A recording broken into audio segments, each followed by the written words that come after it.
WOVU LP, Cleveland.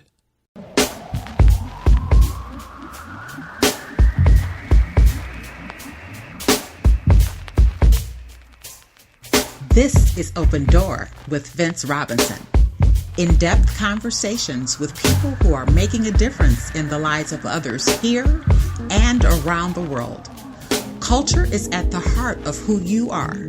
Know your culture, find yourself on Open Door with Vince Robinson. Hello and welcome to Open Door. I'm Vince Robinson, and my guest today is Mr. Robb Frostbyte King. Robb is the author of a brand new book. It's called Creating Greatness, a collection of poetry, short stories, and art, and just released recently. Yes. Glad to have you on the show today, brother. Thank you. Honored to be here. You know, I always talk about how I know guests. You know, I always put it in the context of transparency, but Robb and I go back a few years. He actually was involved in my very first book, Got Words.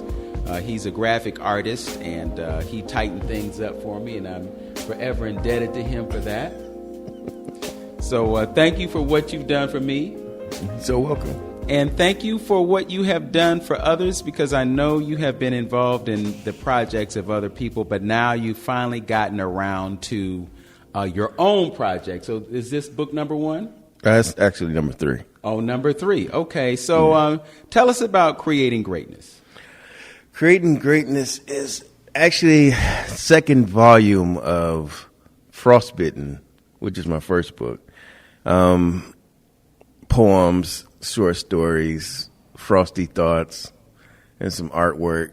I've accumulated the work from 2013 to now, and I didn't know it was that much work, so I just decided to put it all into a book, and just like I did before. So the Frostbitten book was everything from 2002 to 2008, so the second volume. I don't know if I ever do another volume of it, but and inside the book is like a 25-day motivational, inspirational passage called "Your Season to Fly."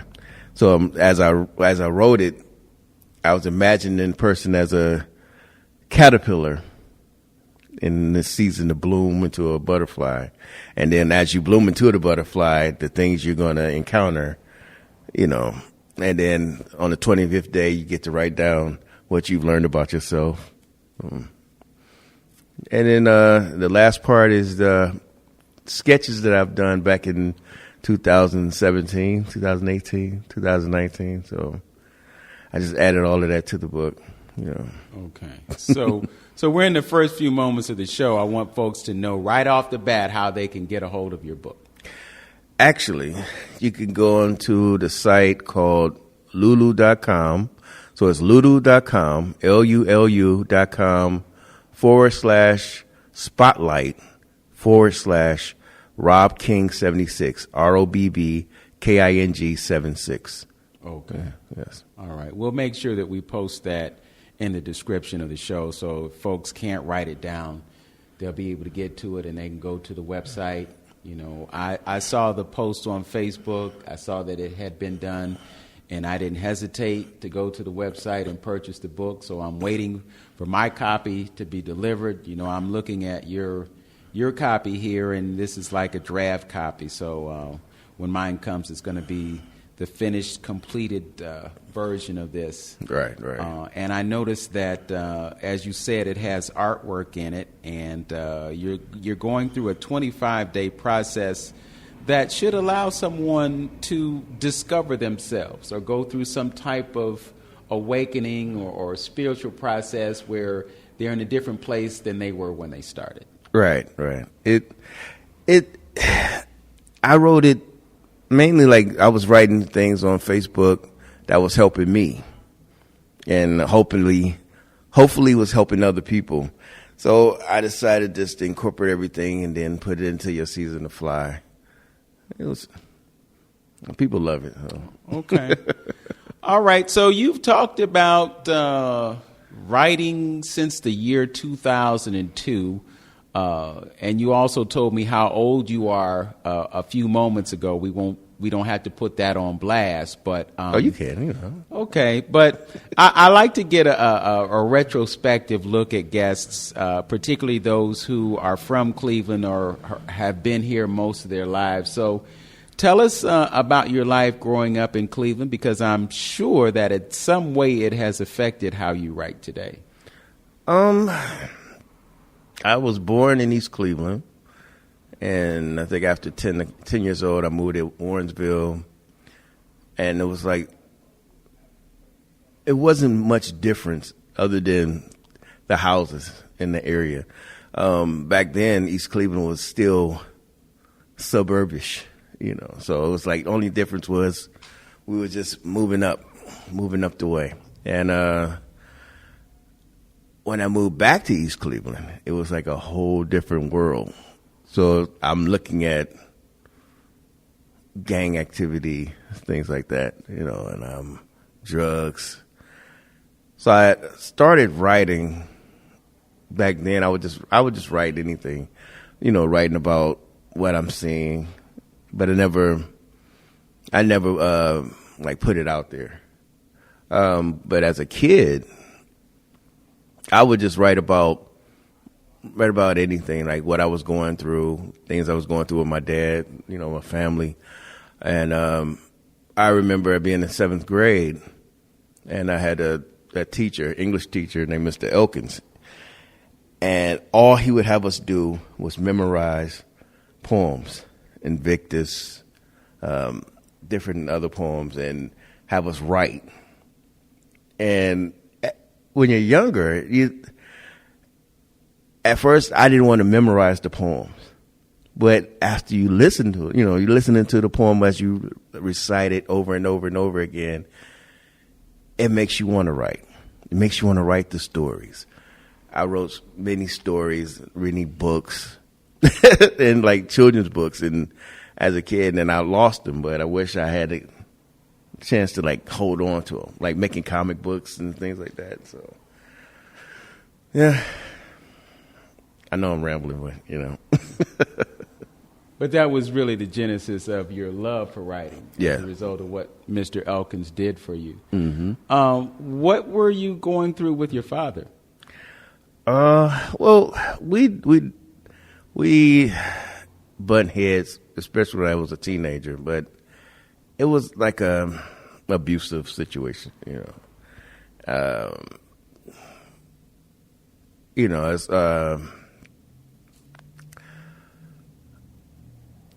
like the abusive situation, you know, the mental and the physical abuse, and I guess I always thought he hated me, but you know, it was like, I guess he wanted me to be a certain way. He wanted me to be this way, and you know, I'm looking at the world another way. I'm looking at other people handle life another way, you know. And you know, we finally, like, before he passed away, we finally got the chance to hash everything out. So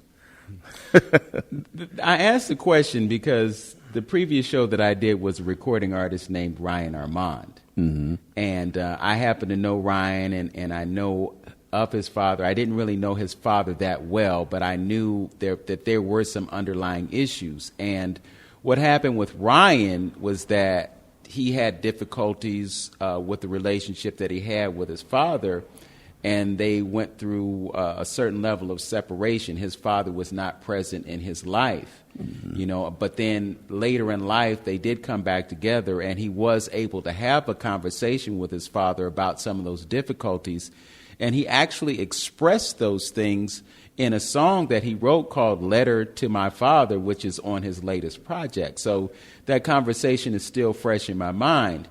And I'm flashing back to the play Fences. I don't know if you ever saw the play Fences. Mm-hmm. I saw the play a couple of times, and I saw the film that Denzel did. Mm-hmm. And there was that underlying theme, and that was the misalignment involved in the father-son relationship. And it's just what you just described. You know, you thinking things a certain way, and your father has certain things that he wants you to do. And, you know, father might be stuck in an old school mentality that does not fit an 80s child.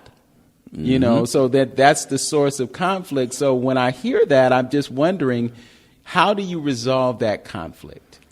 If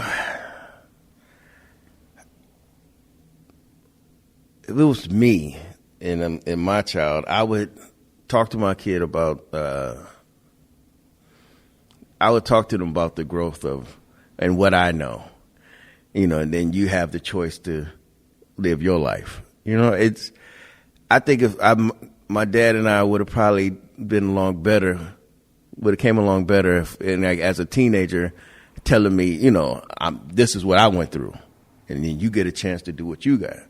So it's like, because my memory of being 17 and telling him, Dad, I'm about to go to the Marines, and I'm going to the Marines when I graduate, and he's like, no, you know, what if a war break out? And what if this happened? What if that happened? I always wanted to say that I wanted to brag about my kids being an architect or a doctor and things like that, so I pushed the Marines away and then decided to go to school. And and it's funny, it's like right before I'm leaving for college, he's telling me about learning a trade. I'm like, well, what's a trade? Now, you know, I would have accepted it, you know, if he'd have let me know that I could do the same things as going to college, you know, doing a trade.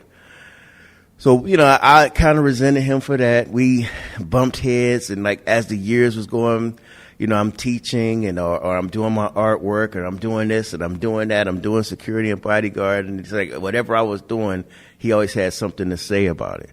And I was like, I got to the point where I was just like, look, I'm gonna do me. You know, if you like it, you like it. You don't, you don't. And you know, before he passed, he was like, you know, I'm proud of you. You know, you still doing what you got. You doing what you like to do. And yeah. Well, you know, it's interesting too, because sometimes you know, our parents can be our worst enemy when it comes to killing dreams. Because we have dreams about what we want to do with our lives. And many times it is the things that really provide fulfillment for us. So when you come to your father and you say, well, you know, I'm really good at art. You know, I want to pursue a career in art. And he's looking at the reality of artists as he knows it. And most artists that he knows are broke. So he's going to dissuade you from choosing that career, even though you could be Basquiat. You could be somebody who has the capability to earn exponentially just based on your talent, but they kill that dream for you because they're thinking practically and they're not thinking about you and your real purpose. So, very interesting. And I hope you don't mind that we went down this road. I just like to have these conversations to... I wanted to add it about the art thing. Like, I was 20... and I decided to go to Tri-C for commercial art. Okay, we're gonna visit that story when we come back, because we're up against the break. You are watching and listening to Open Door with Vince Robinson. My guest is author and graphic artist Robb Frostbyte King, who has written this magnificent book, Creating Greatness, a collection of poetry, short stories, and art, which you can get by going to lulu.com with a couple of / that we'll get to when we come back. You're listening to 95.9 FM WOVU, a Burton Belcar community radio station. We'll be right back.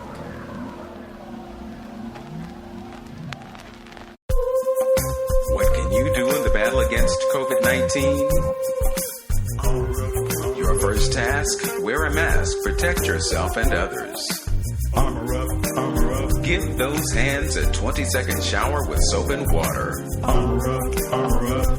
Give others space 6 feet just in case. Armor up, armor up. Get good nutrition, ingest for digestion.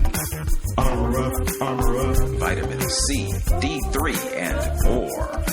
Armor up, armor up. Elderberries, zinc, and echinacea from the store. Get some fresh air. Go climb some stairs. Let go of stress. Make sure you rest. Your breath is the key to life. Strengthen your immune system, follow the guidelines, and win the battle against COVID-19. Armor up, armor up.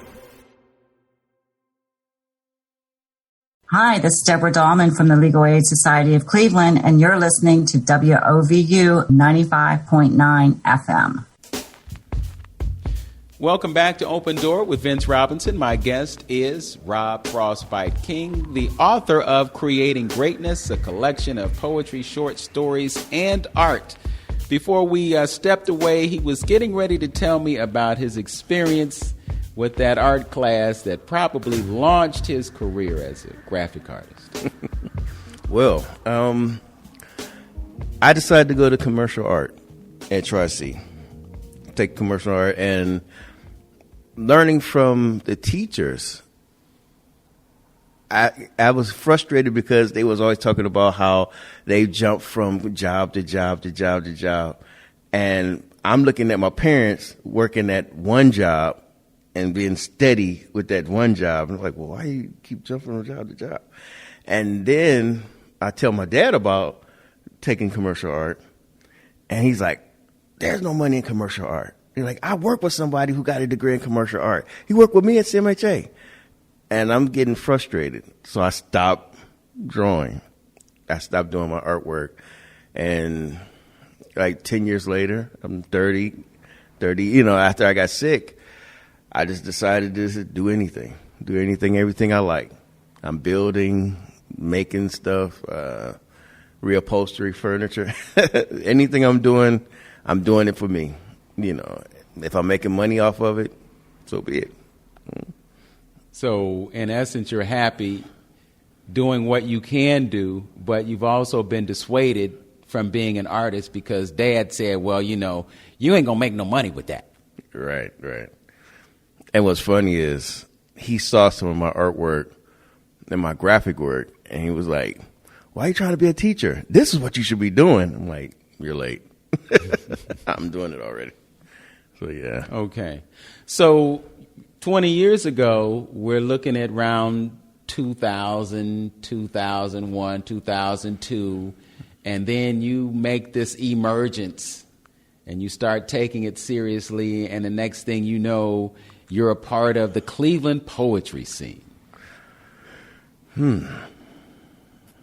Well, what's funny is in the 90s, I was living downtown and I saw a flyer about a poetry slam. And I didn't realize that you were a part of that. But, I didn't think of anything of it back then. But in 2001, 2002, my cousin Gwen had mentioned the kamikaze. And she was talking about going to poetry on a Sunday. And I wanted to change, so I decided I'm going to go up there one Sunday. And I was hooked ever since. So I didn't start reading poetry until 2004. And it was like my aunt's birthday. And I did a poem dedicated to her. And from then, I was hooked. You got the bug. Yeah. You got bitten, and all of a sudden now you immersed. So that's where Frost comes from. Okay. So I didn't want to put my name down, so I just wrote down Frost, the first thing I could think of. So if they called a name, I could just act like, that's not me. So when they called me, I sat for a while, and the host was like, Frost? So I guess Frost's not here.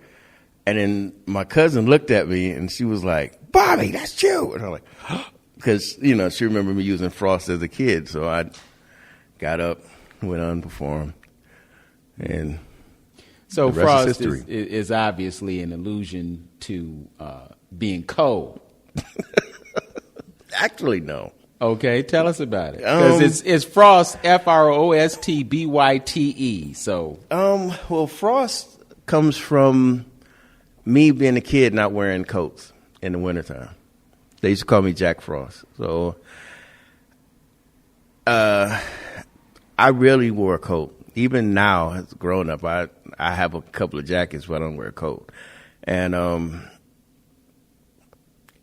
during the process of the poetry, my graphics and art business started emerging, and I needed a name for the company.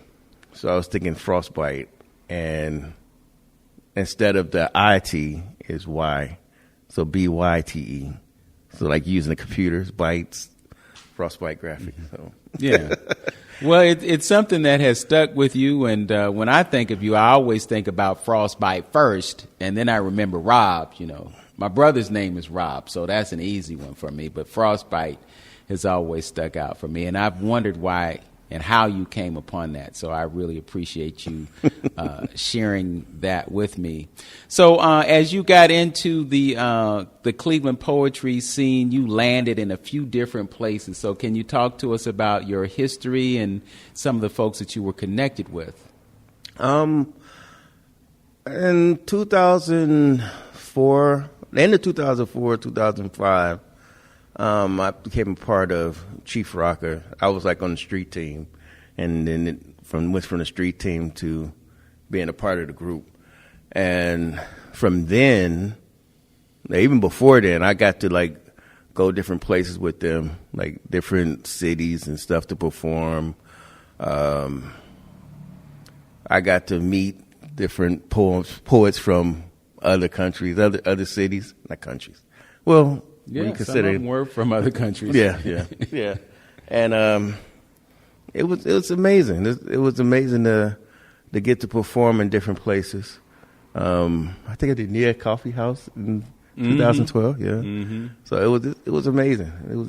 It's an honor to get to experience something different. Like I think a lot of people my age would never get a chance to. You know. Yeah. So just to give some backstory and background, because my journey with the spoken word in Cleveland actually started in 1997 when I started an open mic series at a place called Another Level in the Green Light Shopping Center. Oh. And a couple of doors down, there was a venue where this guy named the Boogeyman was hosting poetry. The Boogeyman is Brother Rucker, Anthony Rucker. Mm-hmm. He was doing his thing, and then there was this dude named Q Nice, and he had Chief Rocka Entertainment, and they were doing poetry at different venues. At one point, the poetry scene in the Warehouse District was alive and well because they had this place called 6th Street Under. Yes. And they were doing open mic poetry, I think one night a week. It may have been on a Tuesday night or something like that. So they were doing poetry there. And then when that ended, they started doing it at a place called the Humidor. It was Black Poetic Society. And somehow Q Nice was involved in that.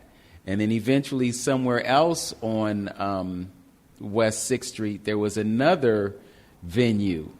I'm struggling to remember the name of that venue, but I just remember that it was a really nice venue, and it was kind of odd that black folks would have access. The Spy Bar? The Spy Bar. Okay. Yeah, it was a Spy Bar. So, there was poetry going on there. So there are all these different places where poetry was going, and the common denominator was Q Nice, Chief Rocka, and Black Poetic Society. And if my memory serves me correct, Q was involved in Black Poetic Society. Yeah, he was a part of Black Poetics, and yeah. So you had all these things going on, and then Q Nice ends up at the B-side. Well, it was first they left the Spy Bar and went to the Touch. And from the Touch to the B-side. And I think that was, 2003? Well, then that's history with that. Yeah. And as far as I know, and I could be wrong because I haven't been to the B-side for a long time, but is Chief Rocka still involved with the B-side? Not really. There's some members that are. You know, Songchild still hosts down there. Okay. So yeah, it's still going. It's Still going. Yeah. Okay. Well, I know we have like a reunion every year. You know, so we meet up every year for the reunion. okay. Yeah, well, hopefully I can make the next reunion. It'd be just a good thing to reconnect with folks. But, you know, on a personal level, I went to the National Poetry Slam in 2003 and 2004, I think. It's been such a long time.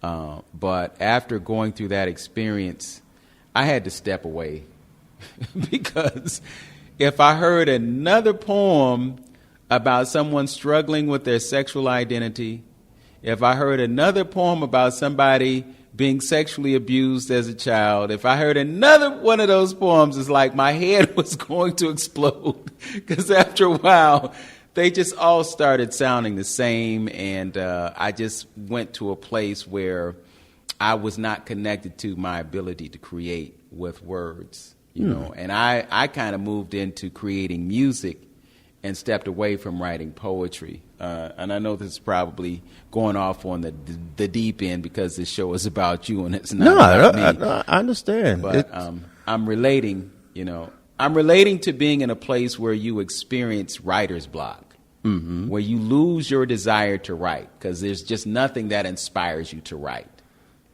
And then somebody asked me to write something for a medical journal that was connected with the Cleveland Clinic. And at the time, I was thinking about my father's experience. He's in the VA hospital. He's suffering from Parkinson's disease. They're doing all the wrong things. And my frustration with allopathic medicine and the treatment of my father provoked me to write about that. And my writing about that opened me up again. So that poem ended up in the book that you helped me with, and it opened me up to writing again. I felt as though I had written about these things before. There's nothing new that I can say about them. But then I realized that current events and society in general is part of an evolutionary spiral. And some of those things, although they haven't changed, you still need to be able to, in your position as a griot, you still need to be able to deal with those things and express them in a way that can affect people and maybe provide some understanding or perspective. So looking at it from that perspective, it was like, okay, so yeah, I wrote about racism 20 years ago, but racism is still here. And this is the way we receive it or we experience it or we describe it. So it's still relevant to talk about those things. And I can do it with my grown-up voice. Right. You know, I was using my 30-year-old voice back then. You know, well, now I'm using a voice that's a little bit more mature. And so I have a different way of expressing about that can be effective. Right.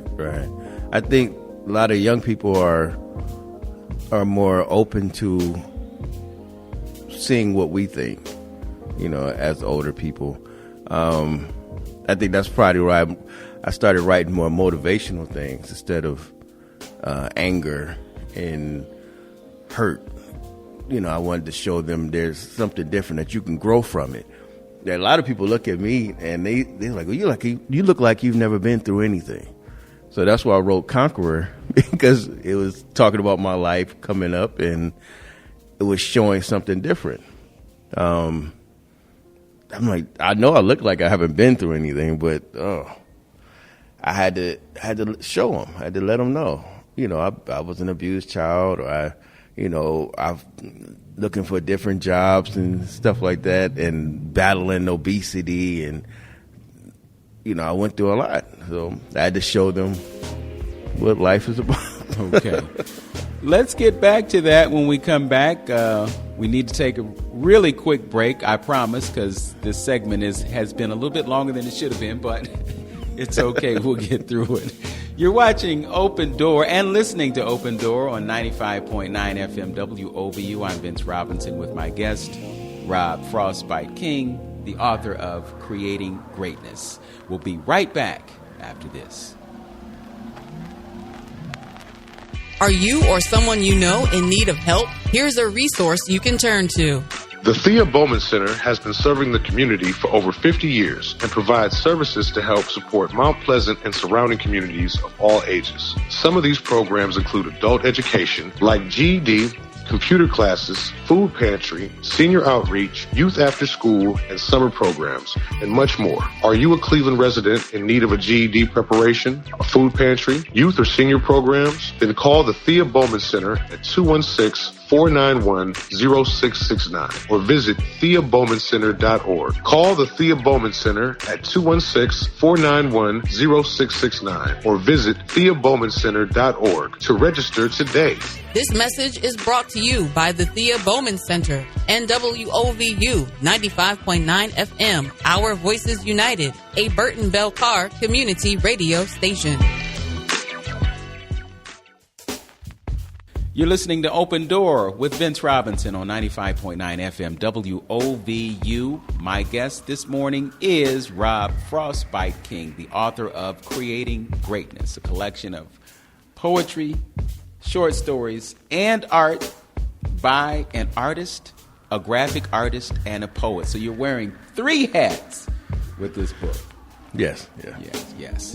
So before we rushed into this break, you were talking about some of the challenges that you had addressed, and you wrote a book, or you wrote something called Conqueror, to just deal with some of the things that have affected you. Mm-hmm. I want to give you an opportunity to talk about those things that have affected you, those challenges, and how you are overcoming those challenges as you evolve as an artist and as a person. Well, ever like my whole adult life, like I've had to battle with some form of obesity, and trying to get certain jobs, and if I did get a job, I had to work 2 times harder than a smaller person just to prove that I'm worthy of having this job. Then when I started doing security, I was doing security, and while I was going to school at Bryan and Stratton, and I started liking owning my own business. You know, I'm running something, and as time went by, when I graduated from Bryan and Stratton, looking for a job in drafting was hard. It was like the same. Every interview was the same.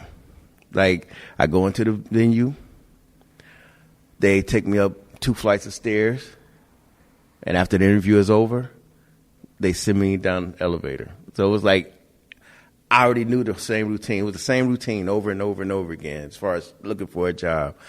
But I always had the security, and I always had the graphics. Well, it wasn't really graphics then. It was like I was writing resumes and helping people with business cards and stuff like that. But that was making me money.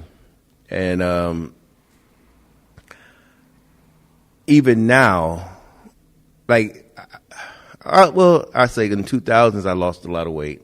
Got down to my smallest, and like a lot of doors opened up, and I was still doing security. I was still having my business and stuff like that. And there was still oppression as far as my weight, but I didn't let that bother me. I just kept going. You know, just have tunnel vision. Just keep going.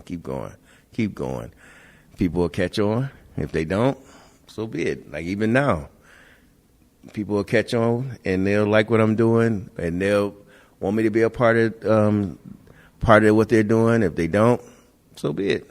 I keep going. And I know a lot of people who get upset and frustrated because they want to be a part of something, or they want to be a part of somebody's project, or they want to get a certain job, but they can't because of their appearance. And I just wanted to prove to them that, you know, you don't have to. Mm-hmm. Don't worry about that. So you said that you would go to the interview and the scenario was all the same. You walk up 2 flights and then you go down with the elevator. Why wasn't the offer to use the elevator on the front end of that equation? I don't know. Okay, I think just to see how I would be able to handle walking upstairs. And that's what I can think of. And even though I was big back then, I was athletic. I was working out like twice a day because I was trying to get in shape. I didn't know that about my thyroid back then. So I'm like trying to figure out what's wrong with me. So I'm working out twice a day. And I'm like, well, I'm going to be big. I got to be in shape. That's the only thing I could think of. So walking up the stairs was nothing.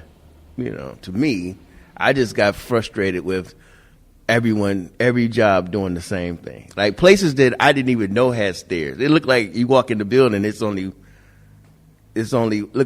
one flight or one floor, and then you go in and it's got like two or three flights of stairs, and it just seems as though they were setting you up to tell you no. Yeah. So yeah, I remember the job placement director was like, "Oh, we got another job." I was like, "I don't want it. I don't want to go to the interview." But Rob, you gotta, I don't want to do it. Mm-hmm. I got frustrated with it, and I said, and at some point, I was even frustrated in pursuing my degree, and just keep doing security or keep doing what I'm doing, and yeah, I still got to finish and got my degree. So. Okay. Well, interestingly enough, I was watching an interview that Philippe Shock Matthews did with a doctor the other night, and she was just talking about the number one threat to the health of black people in America is racism. It's not diabetes, it's not cancer, it's not high blood pressure, it is the racism that causes us to have all of these afflictions. So as I hear you talk about being discriminated against because of your weight, I'm thinking, okay, well, this is just another extension of that racism that existed, because they're finding 2 reasons. First of all, they're discriminating against you because of your weight, mm-hmm. and then they're also discriminating against you because of your skin color. Oh, yeah, And all of these things have a relationship. They have a causational relationship to the things that affect us and create the dysfunction in our lives. And they're not addressing that. Last year they came out with the city of Cleveland and they declared that racism is a public health crisis. But then after you make this announcement, what is your strategy to deal with it? There's nothing in writing. There's no policy. There's no procedure. There's no mechanism in place right now mm-hmm. for dealing with that. And it's probably the thing that we should be working on the hardest, given the fact that we live in such a divided community. Mm-hmm. We're getting ready to do a mayoral race, right, with a black and white candidate. And as hard as we try to get away from the thought, it really is going to come down to, do black people vote for a black man because he's a black man? And do white people vote for a white man because he's a white man, and no other reason?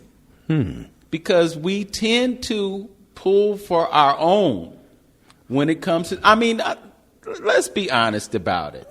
True. You watch football, mm-hmm. you got a team with a black quarterback and a team with a white quarterback, and you don't have any affinity to either one of those teams because they're both teams that are out of your city. Right. So who you going to root for? Black. You going to root for the team with the brother. Right. Just like when you watch college football, you ain't vested in them universities. But you see bruh man is quarterback in your team, you're like, oh, well, that's my man, right? Right. So, that's really, no matter how we try to avoid the elephant in the room, that is the real elephant in the room. And we have to get to a point where we take it on, head on, and deal with the difficult conversations that relate to that. So, Conqueror, you're dealing with all these things that you've had to deal with, and much of that is what has shaped you into the person that you are today. Mm-hmm. And it's an ongoing thing. You know, we don't resolve our crises overnight. Right, you know, right. we deal with our crises every day. Mm-hmm. Right. It's funny. There's been like opportunities that I've lost out on just because of my weight. So yeah, it just, and then the person to see me years later and want to work with me, like, well, what was the difference between then and now? You know, so. Well, maybe it was that they changed. Yeah, I guess so. Yeah. Yeah. I would venture to say that's probably it, you know. And I think what happens as people evolve to a different place of understanding, it increases their compassion. It increases their ability to be receptive and to be open when before they were closed-minded. And they were living in their assumptions. Like, who you are on the outside is not a reflection of what's here. Mm-hmm. I can't look at you just not knowing you off the street and know, oh, man, this cat, he's a fabulous graphic artist. I can't look at him and say, oh, well, I know he's got ability to draw. You know, you can't make those assumptions. Mm-hmm. You know, what we see when we look at a person is the tip of their iceberg. You know, that's why I have a poem in which I say I'm the 10% you see and the 90 you don't. Right. You know, just fascinating conversation. When was it that you realized that I have this ability, this artistic ability, and how did you develop it? I started drawing at 4, and I was copying my uncle drawing stormtroopers. That's what I can remember, and from then I just kept drawing. Everything is self-taught. How to do the shading, everything. In high school, I tried to get into art class, but the way my schedule was, and my counselor was like, it's conflicting with the schedule. And then I got to 12th grade, and everything was free, so I decided to take the art class. My art teacher was mad. He's like, well, where were you at in 10th and 11th grade? You got to talk to my counselor about that. And he's entered me into contests and stuff like that, and I was winning contests, like all in 12th grade. So I even got it was a competition for a new logo for Making a Difference at Warrensville, and I designed the logo. So I don't know when they stopped doing that, but that was like over 30 years ago. So, yeah. Yeah. So you were able to see success relatively quickly after discovering your artistic ability, scholastically anyway. Yes. Yeah. Okay. So you're adept at drawing, and I know that you're really good at drawing cartoons and caricatures. Yes. Yeah. When I was younger, all I did was like draw faces, mainly draw faces and bodies and things like that. And I was very much into comic books. So that's where all the caricatures and stuff come from. And you've also developed caricatures that depict you. Somebody told me that before. They're like, well, your pictures look like you, or like variations of you. I was like, I never thought about that until maybe a couple of years ago. They was like, if I'm drawing a picture of a black man or a picture of a superhero, it's like, well, your face is in there. And I was like, wow, never thought about it like that. But I did always draw pictures of me, like me as in the raw, me as a big guy, things like that. So I guess it incorporated into my art. Okay. Well, we're going to get back to the thought of the vision that Robb Frostbyte King creates for himself artistically. His book is Creating Greatness, a collection of poetry, short stories, and art. and we're going to talk a little bit more about this book and probably about a few other things that he did not expect me to ask about. We'll see what they are when we come back. You're listening to Open Door with Vince Robinson on 95.9 FM WOVU, a Burton Bell Car community radio station. Back in a minute. WOVU listeners, did you know you can call us during any live show? Did you know you can ask questions or give your comments live on the air? If you didn't know, now you know. Call the WOVU request line at 216-271-0959. Your voice is our request. No one says it like you. You're better than the rest. Call us 216-271-0959. Questions, comments, complaints. We want all that and the kitchen sink. This is WOVU. Our voices united. We can't do it without you. Call on through. Hi, I'm Sophie Absolutely. I'm E-Rock Beats. Welcome to The Circle, where healing is building. And you're listening to WOVU 95.9 FM, Burton Bell Car Community Radio.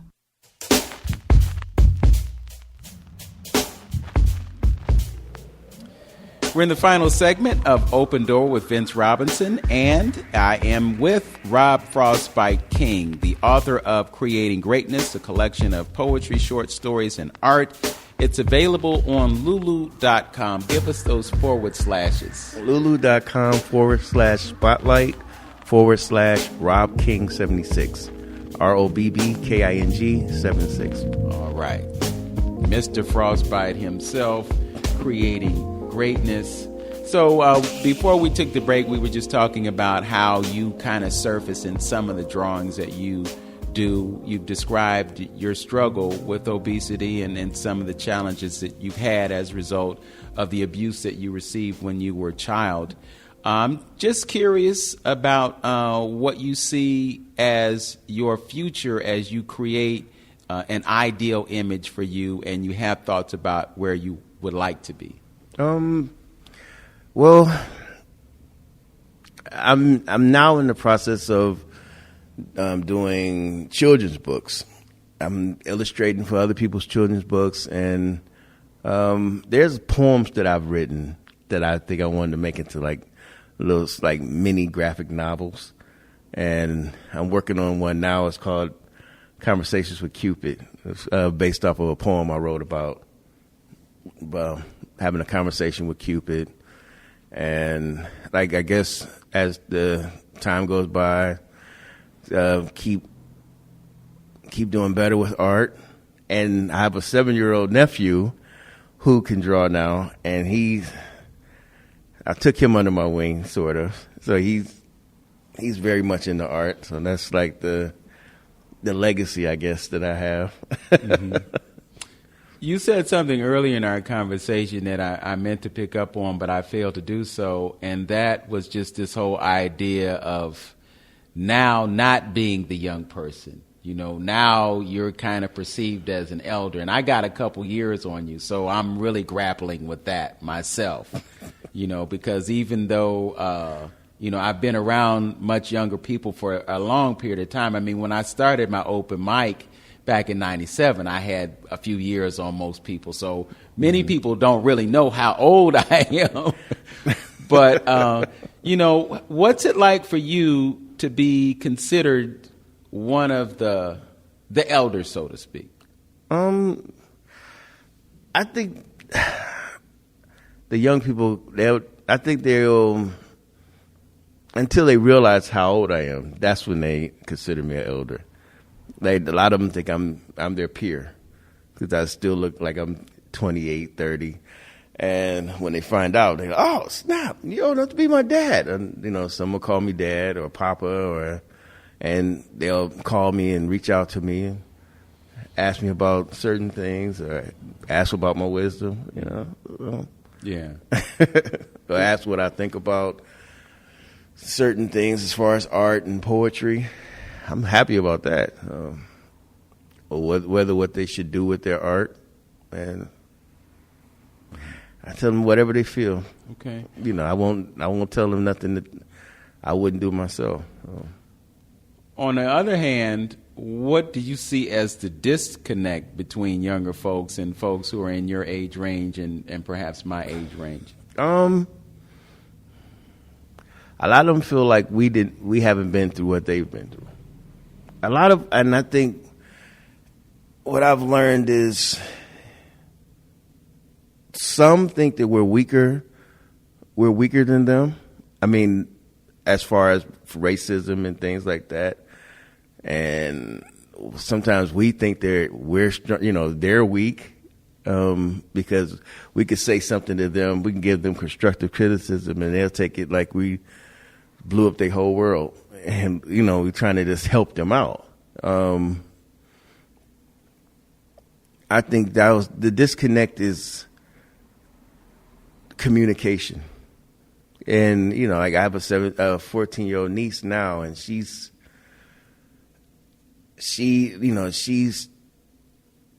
thinks that things we don't know. She thinks that I don't know much as far as what she's going through, and I have to tell her, "Hey, I've been there." Or if I tell her about certain music, she's singing a song, and I'll start singing the song, and she's like, "You know that song?" I'm like, "That song is 30 years old. That song was made in the 70s." "No, it wasn't." Yes, it was. Look it up. So it's like certain things is. Our disconnect is we're not giving each other a chance. And that's how I always look at it as I'm not giving you a chance and you're not giving me a chance. Let's sit down and talk. Let's sit down and learn from each other because we can learn from each other. Yeah. So.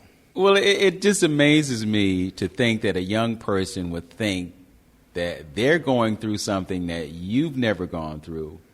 When we look at our experience base and we say, we've been through that and we don't want you to have to go through that. So we're trying to guide you away so that you don't have to experience that discomfort or that dysfunction or that injury or that pain. But they're not hearing that. They're like, well, we're doing it this way. So it's not going to happen. The things that happen to you is not going to happen to me because we're doing it this way. And I'm like, no. Yeah. Because the system of racism that was in place that created the obstacles for us back then is still here right now, and it still has to be dealt with. And if you don't have the knowledge of how to navigate that, right, then you're going to get the bumps and the bruises that we got because we went through the same thing. And I don't believe in saying, "Oh, you got to learn." No, if I know, I'm gonna tell you. I'm not gonna say, "Hey, you got to learn on your own." No, I got to tell you. Well, Rob, the reality of it is that sometimes they do have to go through it, and after they experience the pain, then they'll be in the same position that you were in after you went through all of that and learned the hard way. But, sometimes the lesson learned has to be the lesson learned. Yes. So you said you're illustrating children's books? Yes. The last children's book I worked on was for Corey Sykes. She's an author. She wrote a book called Kara Meets Hatshepsut. Hatshepsut. Yeah, that's. I keep messing that name up. Yeah, it's a mouthful. Oh yeah, and it's a book about a grandmother and a granddaughter getting to meet different artifacts from the past, taking trips and things like that. So this is the first book I worked on. There's going to be more. So I look forward to that. And there's a couple other clients that have written children's books that I'm going to illustrate for. It's a process. Okay. Do you know about Hatshepsut? Now I do, yes. Oh, you do? Okay. After reading the book, yes. Yeah, it's a phenomenal story there, and it's historical in nature, so it's not like it's fiction, it's fact. Mm-hmm. Funny story about that, I visited that temple in Egypt 2 years ago with Dr. Rashidi. Wow.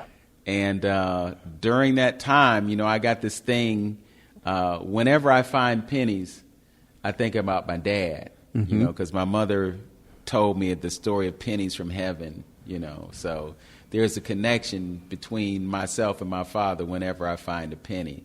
So I was at Hatshepsut's temple, and I looked down at the ground, and there was the penny. Wow. It wasn't an American penny, though. It was an Egyptian. But I saw it as the same thing. You know, it's like, wow, Dad, you here. Wow.